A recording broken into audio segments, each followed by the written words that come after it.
저희가 NPL 설명에 앞서서 요것 때문에 좀 집중해 주셔야 될 것 같아요. 네, NPL 하면은 자기 돈이 많이 들어가지 않는다는 특징이 있잖아요. 맞아요. 그리고 저희가 양도세를 또 절감할 수 있고, 맞습니다. 그리고 또 대출이 많이 나와요. 네. 그리고 수익률을 극대화할 수 있기 때문에 오늘의 설명을 들으셔야 성공적인 투자에 한 걸음 나아가기 때문에 오늘은 꼭 집중해 주시길 바랍니다. 네.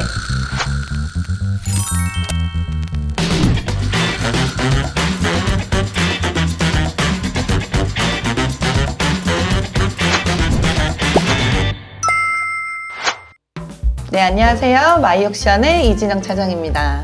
네, 안부장입니다. 오늘은 NPL 투자에 대해서 한번 알아보려고 하는데요. 경매에 관심이 많으신 분들은 NPL이라는 단어를 정말 많이 들어보셨을 거예요.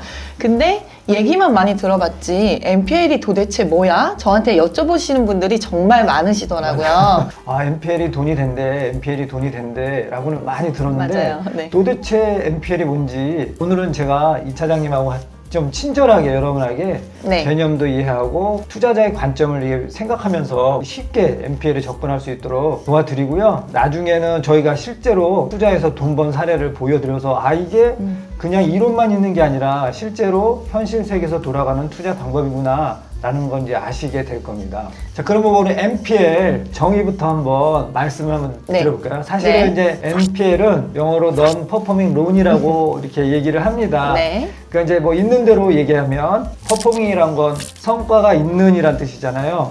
그리고 loan이란 건 돈 꿔주는 거. 자, 근데 이거 돈 꿔주면서 우리가 얻는 성과가 뭘까요? 이자? 누구한테 돈을 그렇죠. 네. 역시 네네. 우리가 돈을 꿔줬을 때는 그 돈에 대한 성과는 이자입니다. 그런데 은행이 돈을 꿔줬는데 아무런 성과가 없어요. 그 말은 이자를 받을 수 없는 대출. 그런 게 이제 Non-Performing Loan인데요. 가끔 가다 보면 어려워서 이자를 내지 못하는 분들이 많잖아요. 네. 보통은 한 3개월 이자가 밀리기 시작하면 가차없이 그렇죠. 물건이 경매로 넘어가는 수순을 밟게 되는데요. 그래서 이제 NPL 투자를 위해서 어떠한 이해관계자가 있는지 네. 여러분한테 이 그림을 보면서 한번 설명을 한번 드려보겠습니다. 네. 자, 이제 NPL을 보면 바로 이런 사람들이 있어요. 네. 은행, 돈을 꿔주는 은행, 그렇죠. 우리가 아파트를 살 때 돈을 꿔주는 은행, 네. 그게 이제 대출에 대한 이자를 못 받아서 그게 유동화로 넘어가고 네. 또 유동화로 넘어간 그 채권을 관리하는 에셋 매니저 컴퍼니가 있고 네, 자산관리회사죠. 맞습니다. 네. 저희는 또 그거를 검색해서 네. 이거 NPL 되는 거네 하면 분명 그 밑에 네. 저 에셋 매니저 담당자분들이 계셔요. 그럼 네네. 전화해서 이거 취득할 수 있나요? 없나요? 네. 이렇게 해서 기본적인 NPL에 대한 이해관계자가 있는 건데요. 사실은 이제 NPL을 딱 보면 네. 무궁무진합니다. 제가 이제 NPL을 이제 열심히 네. 생각하면서 여러분들한테 어떤 걸 알려드릴까 하다가 한번 워드 클라우딩을 한번 만들어 봤는데 네. 정리가 너무 잘 돼 있네요. 잘 되어 있는데 네. 그게 이제 NPL 투자는 크게 두 가지 채무인수하고 론세일이 있는데 네. 왼쪽 동그라미에는 채무인수에서 주로 논의되는 이슈들, 이쪽 동그라미는 론세일에서 주로 논의되는 이슈들, 이렇게 해서 한번 정리를 해봤습니다. 여러분들도 한번 공부를 하시기 원하시면 네. 저기 있는 키워드를 검색을 해서 한번 공부를 해보시면 돈 되실 겁니다. 네, 저도 NPL 처음 접했을 때 저는 요 NPL의 종류가 좀 헷갈리더라고요.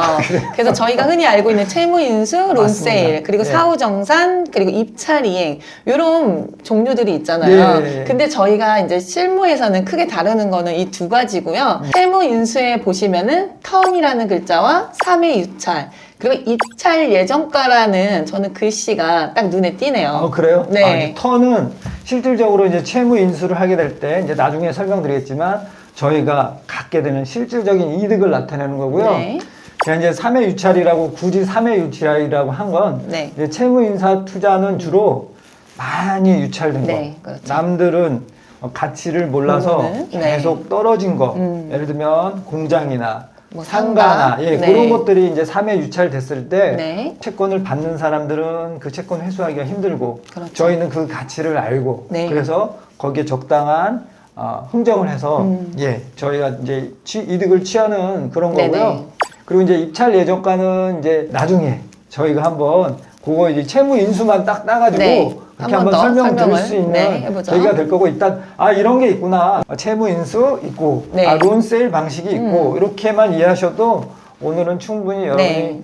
도움이 되실 것 같습니다. 여기를 보시다가 궁금한 사항이 또 많으실 거예요. 이런 거 이제 뭐 인터넷 찾아봐도 다 나오긴 하지만 맞습니다. 그래도 더 쉽게 제대로 된 설명을 듣고 싶으신 분들은 저희에게 연락 주시면 되잖아요. 그러면 사실- 이런 거에 대해서 저희가 하나하나 다 자세히 설명해 드리겠습니다. 설명드리고 잘 모르면서 투자하시게 되잖아요. 근데 저희 마이옥시온 컨설턴트하고 함께 하시면 네. 어떤 메커니즘으로 돈을 버는지 잘 설명드리고 네. 이렇게 해서 돈을 버는 겁니다라고 설명드리면서 여러분도 NPL 전문가가 되시고 그렇죠. 돈도 버시는 네. 거기 때문에 여기 차장님이나 저에게 네. 연락을 주시면 친절히 도와드리겠습니다.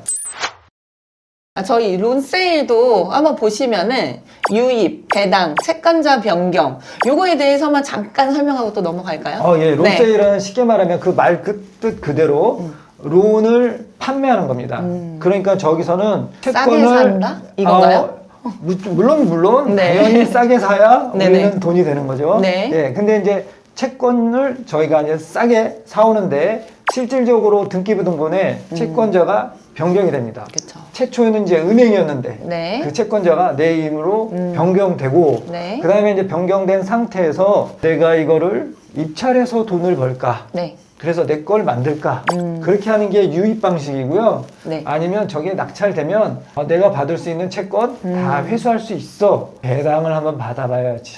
난 수도 이번에는 있죠. 배당을 네. 받을 거야. 누가 낙찰되든. 그렇게 하는 게 배당 투자고요. 네. 저 채권자 변경은 실제로 내 이름이 바뀐다. 그래서 저 밑에 왼쪽에 보면 그 근저당이 이전될 때 필요한 돈을 질권 대출을 받아서 하는 거고 그럴 때는 이자율이 되게 중요하다. 뭐 이런 맥락이죠. 전체적인 맥락. 맞아요. 저희가 이 NPL은 이 시간 안에 다 설명할 수가 없어요. 워낙 이 양이 방대하다 보니까 오늘은 여기까지 딱 설명을 해드릴 거니까요. 아까 말씀드렸듯이 연락 주시면 되시고요. 자, 여러분 제가 NPL 어떤 개념으로 돈을 버는지 한번 여러분들한테 한번 설명드려 볼게요. 네. 자, 비유라고 했습니다. 자, 여러분 아주 좋은 친구가 있어가지고 갑자기 나한테 스타벅스 커피 쿠폰을 네. 5만 원짜리를 줬어요. 그럼 나는 실제 이 스타벅스 5만 원짜리 쿠폰을 드는데 비용이 0원이에요. 한 푼도 안 들었는데 실제 내가 스타벅스 가서 막 커피도 마시고 케이크도 먹는 이런 그렇죠. 효용은 네. 얼마나 원어치 느낍니까? 5만 원어치 효용을 느낄 수 있어요. 그러면 실제 나는 들어가는 돈은 하나도 없는데 내 친구가 고맙다고 나한테 이 쿠폰을 줘서 내가 얻는 이득은 5만 원짜리 이득이 되는 거죠. 그죠? 이제 그렇죠. 이게 이제 케이스 1에 대한 내용이고요. 그게 가장 좋은 케이스죠. 네. 이제 케이스 2는 네. 똑같이 이제 제 친구가 저한테 고맙다고 이 5만 원짜리 상품권을 줬어요. 근데 저는 옛날 사람이라 스타벅스가 뭔지도 모르고 저기 가면 맛있는 케이크 있는지도 모르고 안 좋아할 수도 있죠. 나는 당장 네. 커피는 좋아하지 않고 네. 그래서 이건 뭐야 그랬던 찰나 이제 옆에 있는 이 차장님이 3만 원에 팔아 이런 경우 맞아요. 있잖아요. 맞아요. 네. 그래서 제가 3만 원? 네. 콜 하고 제가 이 차장님한테 3만 원을 받고 상품권을 드렸습니다. 자, 네. 그러면 이 차장님이 느끼는 효용은 얼마입니까? 가서 3만 원의 상품권을 사고 실제적으로 그걸 스타벅스 가서 느끼는 효용은 5만 원이잖아요. 그렇죠. 그러니까 실제적으로 이득은 얼마예요?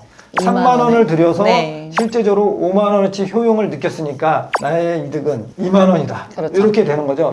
사실 이 케이스 2가 우리가 얘기하는 NPL 투자의 가장 기본적인 이론입니다. 만약에 이거를 이제 은행이라고 비유를 한다면 5만 원을 받을 수 있는데 4만 2천 원에 유동화 회사에게 넘겨주는 거잖아요. 맞습니다. 그러면 제가 봤을 때는 은행이 손해가 날 텐데 어떻게 이렇게 할 수가 있는 거죠? 은행은 이런 이해관계가 있습니다. 여기 여러분 잘 보시면 네. 오른쪽에 BIS 비율이 네네. 있습니다. 이게 은행 지급 준비율인데요. 그렇죠. 여러분이 은행이 돈 버는 구조를 잘 보시면 한번 잘 생각해 보세요. 실제로 은행 통장 잔고에는 150억 밖에 없습니다. 근데 마치 1000억이 있는 것처럼 막 이 사람한테 수표 끊어주고 얘의 돈을 얘한테 이체시켜주고 돈이 막 왔다 갔다 해요. 근데 실체는 돈이 왔다 갔다 하는 게 아니라 숫자만 왔다 갔다 하는 거잖아요. 네. 그건 무슨 말이냐면 은행 금고에는 150억 밖에 없는데 실제 굴릴 수 있는 돈은 1000억이에요. 네. 그런데 이제 항상 이제 저거에 대한 통계를 받습니다. 너 지급 준비율 15%로 맞춰. 그러면 이제 저런 부실 채권이 있으면 안 돼요. 네, 그래서 네, 저걸 그렇죠. 빨리 팔아가지고 그 15% 내에 금고에 그 돈을 맞춰놔야 되기 때문에 네네. 은행은 매 분기마다 저렇게 여기 보시면 MPL 풀이 있잖아요. 네. 이렇게 채권 하나 팔지 않고 400억, 1000억이 그렇죠. 덩어리로 네네. 이렇게 유동화 회사에다 탁 넘겨서 네. 지급 준비율을 맞춰야지만 은행이 자기 일을 할 수가 있습니다. 정리를 해보자면은 부실 채권을 현금화 시켜야 되는 이유 때문에 하나. 그렇죠. 그리고 예. 은행도 또 신용 등급이 필요하잖아요. 세계 은행에서 대출을 받기 때문에 은행에 대한 신용도 회복을 맞습니다. 위해서도 싸게 판매를 할 수 있는 네, 거죠. 부실채권이 많으면 네. 안 좋아하니까. 그렇죠. 네. 네. 자, 그래서 이제 MPL을 투자할 때는 우리가 기존에 있던 네. 경매 투자를 할 때의 관점하고 관점이 다릅니다. 서로 그렇죠. 바라보는 네네. 게, 그죠? 차장님은 고객한테 전화 받을 때 제일 많이 네. 받는 질문이 뭔가요? 이거 얼마에 받을 수 있나요? 낙찰가율 뭐 알 수 있을까요? 뭐 네. 이런 것들 되게 많이 받잖아요. 맞아요. 질문. 이런 말. 네. 얼마면 낙찰이 될까요? 네네. 예, 그런 질문 많이 받고 사실 그거랑 또 저거 이거 안전한가요? 맞아요. 뭐 이거 이런 낙찰 것들. 받아도 되나요? 네네. 이런 질문 가장 많이 하십니다. 네네. 사실 경매할 때는 요거 내가 얼마나 싸게 살 수 있을까? 네네. 이게 제일 궁금하고 네. 또 안전하게 소유권을 가져올 수 있을까? 이게 되게 네네. 궁금하고 이제 이게 이제 경매인데 MPL 투자를 할 때는 채권자, 이 경매에 관련된 물건에 대해서 네. 돈을 받는 사람의 입장에서 계속 물건을 보게 됩니다. 그렇죠. 그래서 내가 이거 돈 받을 사람인데 이 돈 다 받을 수 있을까? 경매 그렇죠. 넘어간다고 배당 받을 때 내 돈 다 받을 수 있을까? 그리고 내가 이제 채권자가 되는데 기존 채권자한테 네. 이거를 얼마나 싸게 살 수 있을까? 뭐 이런 네네. 고민이 이제 그렇죠. MPL 투자하는 사람들의 네. 고민입니다. 그래서 이제 많이 보는 게 사실 여기 보면 관심사 2에 네네. 경매하는 사람은 쳐다보지도 않는 네. 청구 금액을 우리는 많이 봅니다. 그렇죠. 은행이 이거 경매 넘길 때 얼마를 청구했나 채권 청구액이죠. 네. 그죠? 또 얼마가 쌓였나 네, 또 이런 맞아요. 것도 보게 네, 되고요. 그리고 네. 그래서 이제 또 이 사람이 대출할 때 연체 이자율은 얼마나 해서 썼나. 그래야 이제 그렇죠. 저 채권 청구 금액이 계속 이자가 쌓여서 그렇죠. 결국 그 얼마가 돈을 쌓였나. 네. 내가 받는 거니까. 네네. 그죠? 그리고 또 질권 대출 이자율. 내가 이거 사긴 살 건데 내가 돈 융통할 때 받는 대출은 얼마인가. 네. 뭐 이런 게 그렇죠. 사실은 좀 되게 관점이 궁금합니다. 달라지죠. 네네. 사실은 경매 낙찰 받으면 뒤에 누가 돈을 얼마 받아가는지 사실은 관심 없고 소유권만이 나한테 온전히 들어와서 네. 열세만 나는 받으면 되는데 이제 MPL 투자할 때는 저 네. 배당까지 이제 주요 관심사가 이제 되는 거죠. 네. 네. 이렇게 이론만 들으면 좀 헷갈리시는 분들이 있어요. 맞아요. 여기 실질적으로 돈이 어떻게 흐름이 이어지는지 한번 표화시켜서 예시를 들어볼까요? 그럴까요? 네네. 구체적인 숫자를 넣어서 한번 해볼까요? 네네. 그러면 우리가 이렇게 아파트를 하나 샀는데 네. 그래서 은행한테 10억을 껐다고 하겠습니다. 네. 10억을 꾸면 우리가 채권 채권 최고액은 12억이 잡혀요. 네네. 우리가 근저당에서 실제로는 12억. 120% 잡히죠. 네, 120% 잡히죠. 네네. 은행이 이제 한 분기가 돼서 지급 준비율을 맞춰야 돼. 네. 그래서 이제 요 채권을 유동화회사에게 넘깁니다. 넘길 때는 요거는 정해진 게 아니에요. 그때는 네. 좀 달라요. 10억에 넘겼다고 하겠습니다. 12억짜리 채권을 유동회사가